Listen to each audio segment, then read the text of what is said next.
Summary देखेंगे। Summary है how free is the press, कितना स्वतंत्र है समाचार पत्र, समाचार पत्र कितना स्वतंत्र है, इसका जो है वो हम लोग समरी देखेंगे। ये लिखा गया है डॉर्थी एल सेयर्स के द्वारा, और डॉर्थी एल सेयर्स जो है वो एक महत्वपूर्ण जो है वो लेखिका है ना, एक बहुत ही प्रसिद्ध जो है वो लेखिका है।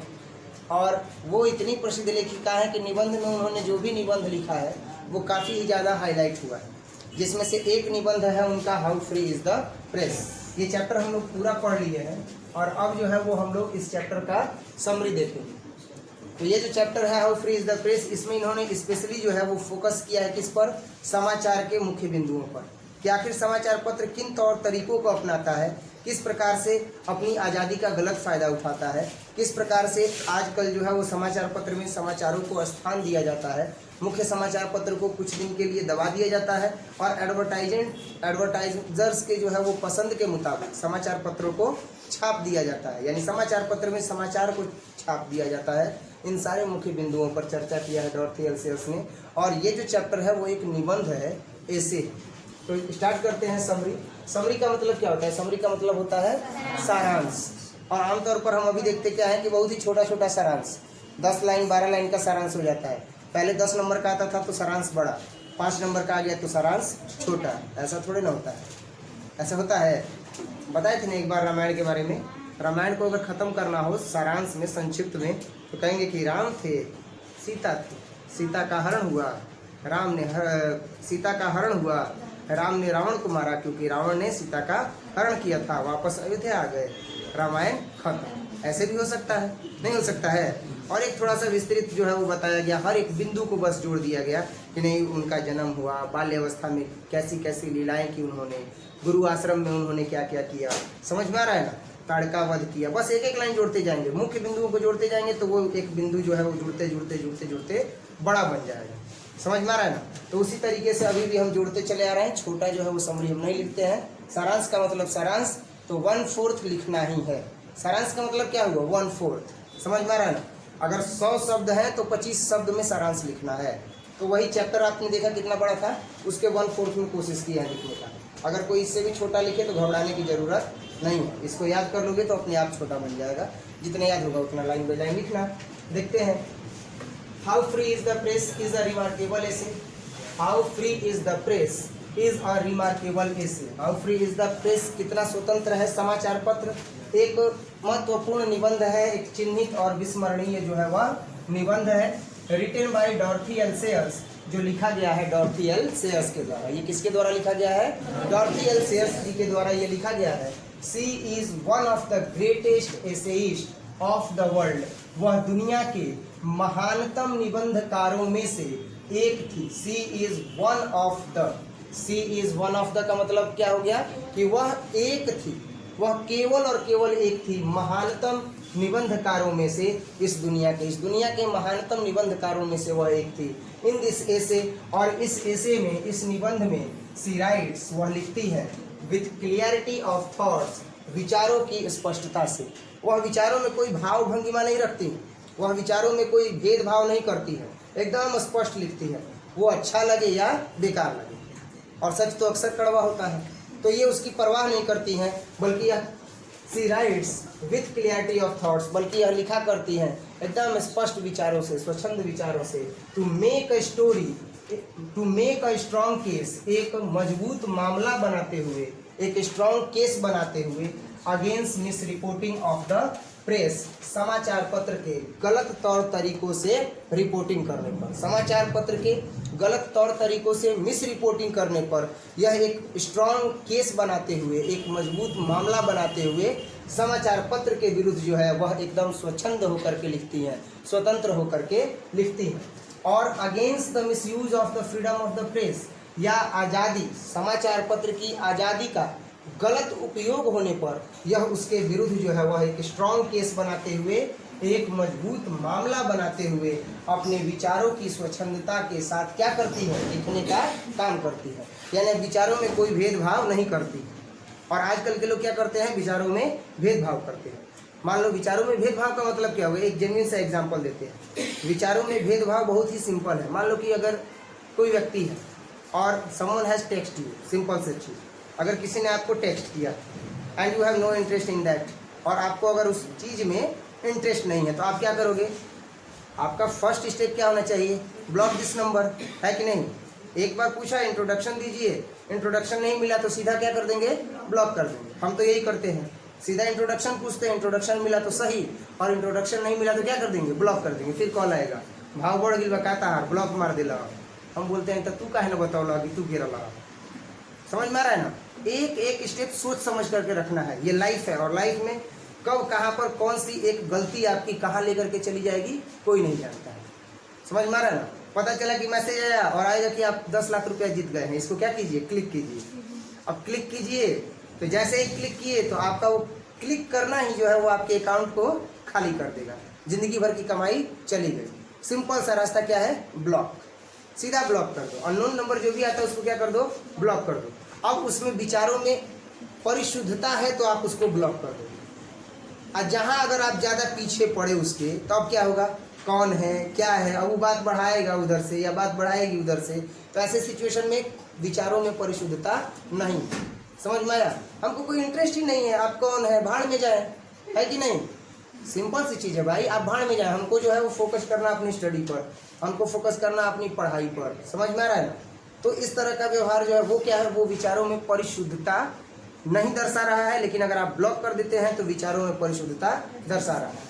अक्सर ऐसा होता है कि स्ट्रॉन्ग केस बन जाता है, एक मजबूत मामला बन जाता है इन्हीं गलतियों के कारण। समझ में आ रहा है ना? तो वो गलती होने ही ना दें। पहले ही जैसे ही आते हैं तो ब्लॉक, हम तो यही करते हैं, ब्लॉक कर दिए, बाद में कॉल आता है, बाद में उनको ब्लॉक करते हैं, भाई जान पहचान के हैं, अनब्लॉक कर दिए, नंबर सेव कर दिए। यहाँ तक कि विचारों में परिशुद्धता के अनेकों एग्जाम्पल है। ये एक लेटेस्ट एग्जाम्पल था जो अभी मैंने बताया, ऐसा चीज़ हुआ है। अब लेकिन यहाँ पर क्या देखते हैं कि ये क्या करती हैं? तो she writes with clarity of thoughts, वह विचारों की परिशुद्धता, क्लियरिटी है उनके विचारों में, और इसी के साथ वह लिखती हैं to make a strong case, एक मजबूत मामला बनाते हुए, against misreporting of the press, समाचार पत्र के गलत तरीके से रिपोर्ट करने पर, समाचार पत्र के गलत तरीके से रिपोर्ट करने पर जो है वो एक मजबूत मामला बनाते हुए उसके विषय में लिखती है। और अगेंस्ट द मिसयूज, या गलत उपयोग होने पर, या गलत उपयोग होने पर, तो किसका गलत उपयोग होने पर? फ्रीडम ऑफ द प्रेस, समाचार पत्र की आज़ादी का गलत उपयोग होने पर वह एक मजबूत मामला बनाते हुए स्वच्छंद विचारों से, क्लियरिटी ऑफ थॉट्स से वह लिखती है। अब क्या लिखती हैं इसके विषय में हम लोग देखेंगे सेकंड पैराग्राफ में। ही सेज दैट, वह कहती हैं कि ऑल पीपुल एडमिट दैट, वह कहती हैं कि सभी लोग इसको संकलित करते हैं, सभी लोग यह स्टेटमेंट देते हैं, there can be no free people, कि वहाँ कोई भी स्वतंत्र व्यक्ति नहीं हो सकता है, विदाउट अ फ्री प्रेस, जहाँ पर कोई भी समाचार पत्र फ्री न हो। बिना समाचार पत्र की स्वतंत्रता के वहाँ पर कोई भी व्यक्ति स्वतंत्र नहीं हो सकता है। ऑल पीपुल एडमिट दैट, सभी लोग यह स्टेटमेंट देते हैं, सभी लोग यह जहन में रखते हैं कि there can be no free people, कि वहाँ कोई भी स्वतंत्र व्यक्ति नहीं होगा, विदाउट अ फ्री प्रेस, जहाँ समाचार पत्र फ्री नहीं होगा, जहाँ समाचार पत्र स्वतंत्र नहीं होगा।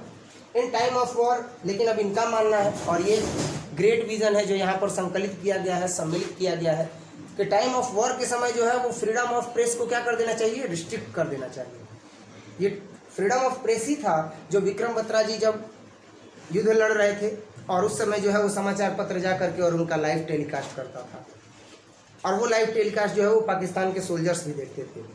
नतीजन क्या हुआ? वो नज़र पर चढ़ गए। यही शेरशाह, वो कहते थे भाई, वो कैप्टन थे, वो कहते थे कि मेरे बच्चों ने, कैप्टन जो है वो सोल्जर्स भी बोलते हैं, बच्चे भी बोलते हैं, अगर वाईएस हैं, यंग सोल्जर हैं, तो मैं अपने वाईएस के दम पर, मैं अपने इन शेरों के दम पर, मैं अपने इन बच्चों के दम पर जो है इस चोटी को फतह कर दिया, उस चोटी को फतह कर दिया, और अलग अलग चोटियों का नाम वो रख रहे थे। तो जो लाइव टेलीकास्ट हो रहा है तो पाकिस्तान के लोग उसको देख रहे हैं कि नहीं देख रहे हैं? देख रहे हैं, तो नज़र पर चढ़ गए, वो मेन यही है, विक्रम बत्रा, शेरशाह, पहले इसी को टपकाओ। समझ में आ रहा है ना? नहीं तो वो क्या करते, वो ऐसे ही अगर लाइव टेलीकास्ट नहीं होता तो युद्ध जीत जाते, और युद्ध जीतते ही जा रहे थे, मतलब जीवित होते। कहने का मतलब ये, तो रिस्ट्रिक्ट सेंस में तो फ्रीडम ऑफ प्रेस को आना ही पड़ेगा जब कभी भी अगर वॉर ऑफ टाइम हो, जब कभी भी अगर युद्ध का समय। लेकिन युद्ध के समय में अक्सर हम देखते क्या है कि समाचार पत्र को क्या कर दिया जाता है? आज़ादी दे दी जाती है। वहाँ कोई भी आम जनमानस नहीं होता है, लेकिन फिर भी वो कैमरा लेकर के पहुँच जाता है कि देखिए आतंकवादियों का लाइफ जो है वो क्या हो रहा है, तो एनकाउंटर हो रहा है। और कौन लाइव एनकाउंटर कर रहा है तो पता चलेगा तो फिर दिक्कत है। तो इस पर जो है वो प्रतिबंध होना ही चाहिए। कश्मीर घाटी से ऐसा वीडियो आता है, आपने देखा भी होगा, ऐसा नहीं होना चाहिए। देखते हैं, इन टाइम ऑफ वॉर, युद्ध के समय में, all liberties of the press, समाचार पत्र की सारी आज़ादियाँ हैव टू बी रिस्ट्रिक्टेड, प्रतिबंधित कर देनी चाहिए। क्यों करनी चाहिए, समझ में आया? समाचार पत्र की सारी आज़ादियाँ जो है वो क्या कर देनी चाहिए, प्रतिबंधित कर देनी चाहिए, अर्थात उस पर प्रतिबंध लगा देना चाहिए। व्हेन पीस कम्स, और युद्ध के बाद जब शांति आती है, दीज आर रिस्टोर्ड, तो उन्हें फिर से बहाल कर देना चाहिए। यानी समाचार पत्र को फिर से क्या कर देना चाहिए, स्वतंत्र कर देना चाहिए, उसे उसके सारे अधिकार लौटा देने चाहिए। सी फर्दर सेज दैट, इसके बाद यह कहती है कि the freedom of the press means, आज़ादी की स्वतंत्रता का मतलब है कि freedom in a very technical and restrictive sense, freedom जो है वह बहुत ही तकनीकी तौर तरीकों से, रिस्ट्रिक्टेड सेंस और बहुत ही प्रतिबंधित भाव में मिला होता है। यानी ये कहती हैं कि समाचार पत्र को अगर आज़ादी मिला है, फ्रीडम ऑफ द प्रेस अगर दिया गया है, समाचार पत्र स्वतंत्र है कुछ भी छापने के लिए, कुछ भी लिखने के लिए, कुछ भी दिखाने के लिए, तो वो बहुत ही रिस्ट्रिक्टेड सेंस में है, बहुत ही प्रतिबंधित भाव में है। क्या दिखाना है, क्या नहीं दिखाना है, ये बहुत ही सोच समझ करके काम करना है। साथ ही साथ और बहुत ही टेक्निकल और तकनीकी कौशल तौर तरीकों में जो है वह भाव दिया गया है, जिसके द्वारा कि आप उसको दिखा सकते हो या नहीं दिखा सकते हो। यानी समाचार पत्र की आज़ादी का मतलब होता है freedom in a very technical and restricted sense. ये आज़ादी मिली है लेकिन टेक्निकल और रिस्ट्रिक्टेड सेंस में मिली है, यानी तकनीकी पूर्ण और प्रतिबंधित भाव में मिली है। अकॉर्डिंग टू हर, इन्हीं के अनुसार, the British press is very under the British press is free under ordinary condition. जो समाचार पत्र है, ब्रिटिश समाचार पत्र, वो फ्री होता है अंडर ऑर्डिनरी कंडीशन, यानी सामान्य स्थितियों में। सामान्य स्थितियों में समाचार पत्र स्वतंत्र होता है। And can attack the policy, और यह नीतियों पर आक्रमण कर सकता है, अटैक कर सकता है। And political character of minister, और मंत्रियों के राजनीतिक चरित्र पर भी धावा बोल सकता है। अगर मंत्री कुछ गलत करेगा तो एकदम स्वच्छंद होकर के उसके बारे में लिखेगा कौन, British press, the British press, not a Indian press. समाचार पत्र भारत का हो, वो राजनीतिक चरित्रों पर कभी धावा नहीं बोलेगा, क्योंकि राजनीतिक चरित्रों से उसे क्या मिलता है, पैसा मिलता है। अब हो सकता है कोई वीडियो देखे तो कहे कि क्लेम है, क्लेम ही है, दावा ही है, सत्यापित नहीं हो पाता है। लेकिन कभी भी मैंने ये नहीं देखा है कि समाचार पत्र जो है वो पॉलिटिकल कैरेक्टर्स पर अटैक करे। लेकिन ब्रिटिश समाचार पत्र जो है वो क्या करता है, तो वो अंडर ऑर्डिनरी कंडीशन में फ्री होता है, सामान्य परिवेश परिस्थितियों में वह क्या होता है, स्वतंत्र होता है। And can attack the policy, और वह नीतियों पर, पॉलिसीज पर अटैक कर सकता है। And political character of minister, और मंत्रियों के चरित्रों पर अटैक कर सकता है, धावा बोल सकता है। It can conduct campaign to subvert the constitution, और यह एक कैंपेन को कंडक्ट कर सकता है, यह एक जन आंदोलन को क्या कर सकता है, चला सकता है, कंडक्ट कर सकता है। To subvert the constitution, constitution को सबवर्ट करने के लिए, कॉन्स्टिट्यूशन को सबवर्ट करने का मतलब कॉन्स्टिट्यूशन में सुधार करने के लिए, संविधान में सुधार करने के लिए। जैसे अभी हम ही लोगों के यहाँ जो है वह किसान आंदोलन चला कि नहीं चला, और अनेकों किसान जो है वो पहुँच गए दिल्ली बॉर्डर पर, उनके साथ अनेकों अत्याचार हुए, अंत में किसान बिल वापस हुआ कि नहीं हुआ, हुआ कि नहीं हुआ, वापस हुआ, किसान खुश हो गए। नहीं तो सबसे पहले क्या कहा गया कि किसान आतंकवादी हैं, उन्होंने ये झंडा फहराया है, खालसा का झंडा फहराया लाल किला पर, तो राष्ट्रीय ध्वज को उतारा है। सारे समाचार न्यूज एजेंसियों ने क्या दिखाया कि समाचार न्यूज एजेंसियों ने ये दिखाया कि ये जो है वो पंजाब के किसान नहीं है, बल्कि ये क्या है, टेररिस्ट है। और उन पर अनेकों जो है वो यातनाएं दी गई और उन्होंने सहा। भूखे प्यासे कई लोग वहाँ ठंड में ठिठुर करके मर भी गए, ठंड के द्वारा भी मर गए। अंत में सरकार को वहाँ पर झुकना पड़ा। तो क्या वहाँ पर लोगों ने कैंपेन चलाया या न्यूज़पेपर ने कैंपेन चलाया? लोगों ने चलाया, इंडिया है, न्यूज़पेपर ने नहीं चलाया। क्योंकि न्यूज़पेपर ने क्या किया, पॉलिटिकल कैरेक्टर की आवभगत की, आरती दिखाई, है ना, कि तुम नेता मेरे, दानदाता मेरे। समझ में आ रहा है ना, तुमको कैसे मैं विरुद्ध में खड़ा करूं, या जो भी है, मतलब विरुद्ध में नहीं किया गया। और विरुद्ध में किसको कर दिया गया, जो वहाँ पर किसान थे। हालांकि सरकार झुक गई। और ये कैंपेन जनमानस को चलाना चाहिए था, यह सरकार के इस नीति के विरुद्ध जो समाचार पत्र है उसको चलाना चाहिए था, समाचार पत्र को। ये काम समाचार पत्र ने किया नहीं किया। लेकिन ब्रिटेन में ये काम कौन करता है? समाचार पत्र करता है कि the British press is free under ordinary condition. सामान्य परिवेश परिस्थितियों में जो समाचार पत्र है वह स्वतंत्र होता है ब्रिटिश का, and can attack the policy, और वह धावा बोल सकता है नीतियों पर, and political character of minister, और मंत्रियों के राजनीतिक चरित्र पर धावा बोल सकता है, व्यक्तिगत चरित्र पर नहीं, राजनीतिक चरित्र पर धावा बोल सकता है। It can conduct campaigns to subvert the constitution, और यह कॉन्स्टिट्यूशन में सुधार के लिए भी क्या कर सकता है? कैंपेन चला सकता है, जन आंदोलन छेड़ सकता है। एंड एक्सपोज स्कैंडल्स, और जो घोटाले हैं उनको वो क्या कर सकता है? एक्सपोज कर सकता है। यानी समाचार पत्र स्कैंडल्स जो हुए रहेंगे, जो भी घोटाले हुए रहेंगे, उनके विषय में वह खुल करके बात कर सकता है। क्लियर है? आगे बढ़ते हैं। It is a weapon of controlling the government, यह वो हथियार है जिसके द्वारा सरकार को क्या किया जाता है? नियंत्रित किया जाता है। सरकार को नियंत्रित करने का सबसे बड़ा हथियार कौन है? समाचार पत्र। अब आजकल के समाचार पत्र के विषय में एक चीज और ध्यान देना, यहाँ पर तो सरकार को नियंत्रित करने के लिए जो है वो समाचार पत्र के बारे में बताया गया कि इट इज अ वीपन, यह जो है वो क्या है? एक हथियार है ऑफ कंट्रोलिंग द गवर्नमेंट, सरकार को क्या करने के लिए? नियंत्रित करने के लिए। लेकिन अभी हमारे बिहार में जो है वो सारी मीडिया, जो फेसबुक पर मीडिया है, वो किसके प्रति समर्पित है? तो केवल और केवल जो है वो समर्पित है भोजपुरी से अश्लीलता को दूर करने के लिए, है कि नहीं है? जहाँ देखो वहाँ भोजपुरी में अश्लीलता से भरे गाने को जो है वो क्या किया जाता है? हटाने की मांग की जाती है। 4-5 प्लेटफॉर्म ऐसे हैं जहाँ पर इसकी ज़्यादा मांग हो रही है। एक राइटर थे, उन्होंने एक गाना लिख दिया, बहुत ही भयंकर गाना है, अश्लीलता से भरा हुआ है, उसके बारे में कुछ कहा ही नहीं जा सकता है। पर भोजपुरी के लोगों को अश्लील गाने इतने पसंद हैं कि वो उन्होंने उतना गाना देखा कि उसके व्यूज़ बढ़ने लगे। और वो राइटर जिसे कोई नहीं जानता था, वो गायक जिसे कोई नहीं जानता था, चंदन चंचल, है कि नहीं, उसे सब जानते हैं। देखो अभी सब मुस्कुरा रहे हैं क्योंकि वो उस गाने को सुन करके क्या कर रहे हैं? मजा ले रहे हैं। पर इससे ये नहीं समझ रहे हैं कि भोजपुरी भाषा जो है वो क्या हो रही है? गंदी हो रही है।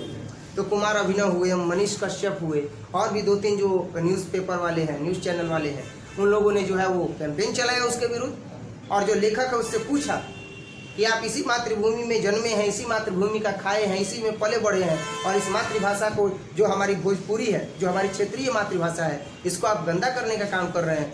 जो भोजपुरी गाना है वो हमारे समाज का दर्पण है, उसमें ऐसे बोल रहने चाहिए जिससे समाज में समरसता बनी रहे, जिससे कि मधुरपन झलके। और आप गाना इतना अश्लील लिख रहे हैं, उस व्यक्ति को हो गया फूड पॉइजनिंग। फूड पॉइजनिंग समझते हो ना? फूड पॉइजनिंग का मतलब कि वो ऐसा भोजन किया जो खराब भोजन था, और ख़राब भोजन की वजह से जो है वो उसको पेट में दिक्कत हुआ, अब फूड पॉइजनिंग हो गया, वो हॉस्पिटल में भर्ती है।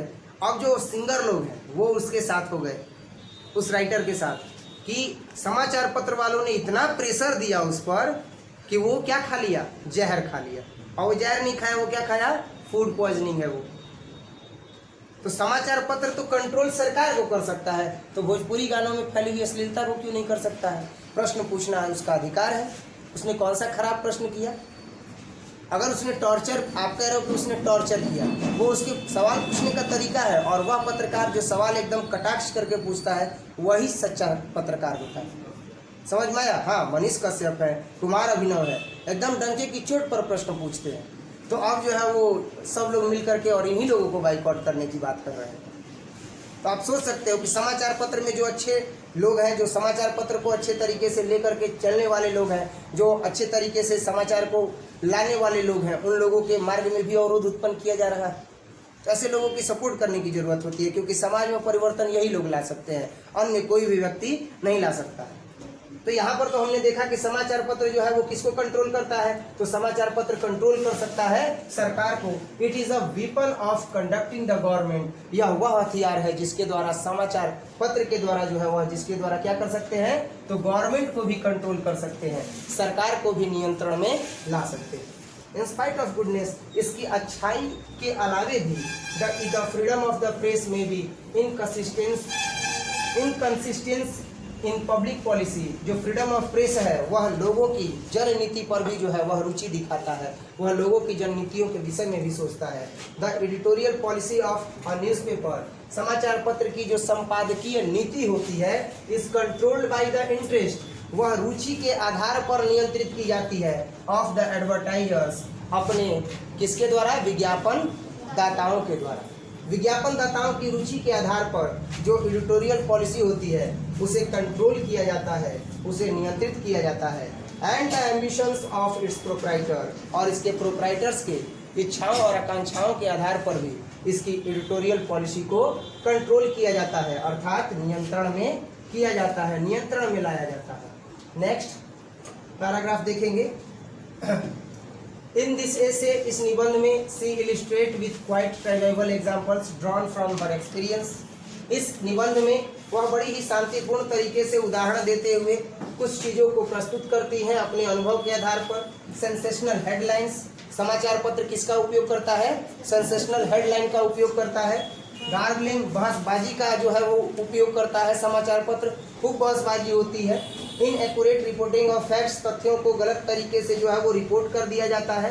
Plain reversal of the facts, तथ्यों को जो है वो एकदम सीधे सीधे तौर पर व्यक्त कर दिया जाता है। रैंडम एंड ग्रेटिट्यूड इन्वेंशन, और रैंडम और ग्रेटिट्यूड इन्वेंशंस का जो है वो उपयोग किया जाता है। एंड डेली ब्रेक मिराकल मॉन्जरिंग, और डेली ब्रेक मिराकल मॉन्जरिंग का जो है वो उपयोग किया जाता है। तथ्यों को तोड़ मरोड़ करके गलत तरीके से प्रस्तुत करने का जो है वो कार्य समाचार पत्र के द्वारा किया जाता है, समाचार पत्र के द्वारा किया जाता है।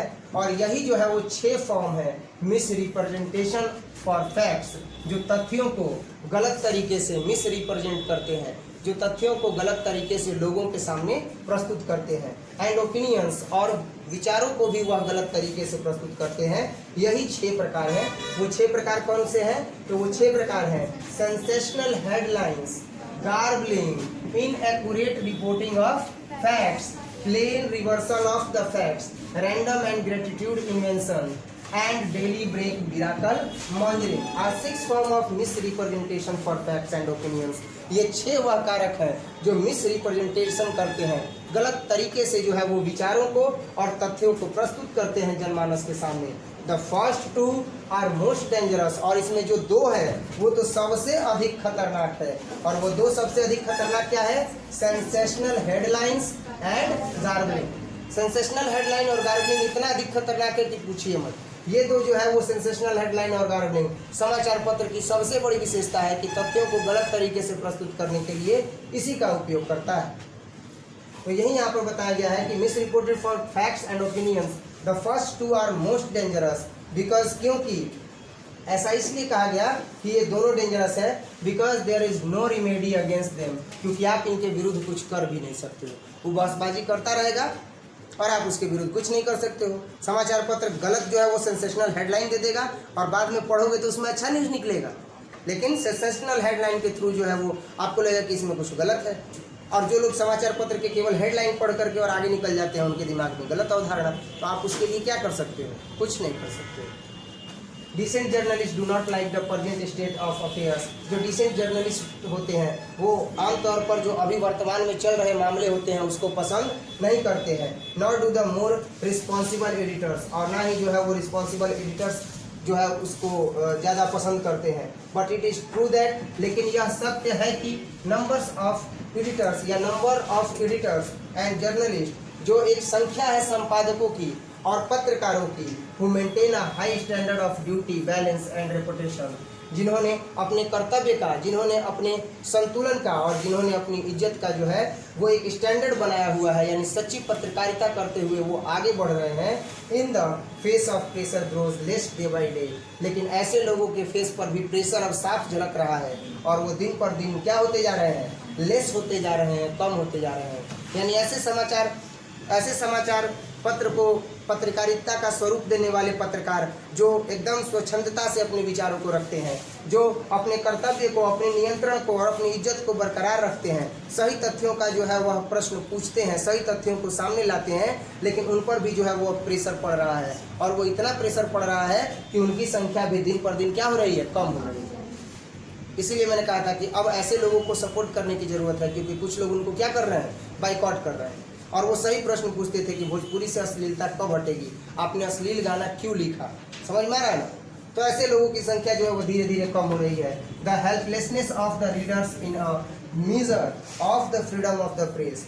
The helplessness of the readers, और पाठकों की जो असहजता है, असहायपन है, हेल्पलेसनेस है, इज अ मीजर, वह मापांक है, of the freedom of the press, समाचार पत्र के आज़ादी का। समाचार पत्र की आज़ादी का जो है वह मापांक कौन है, तो हेल्पलेसनेस ऑफ द रीडर्स। पाठक जितने ही असहाय महसूस करेंगे, समाचार पत्र ये समझिए कि उतना ही आज़ाद है, क्योंकि उसके मन में जो आ रहा है वो लिख रहा है। और इस तरीके से जो है वो पूरा हम लोग इसका समरी कंप्लीट किए। आज के क्लास में केवल इतना ही, इसके आगे अगले क्लास में।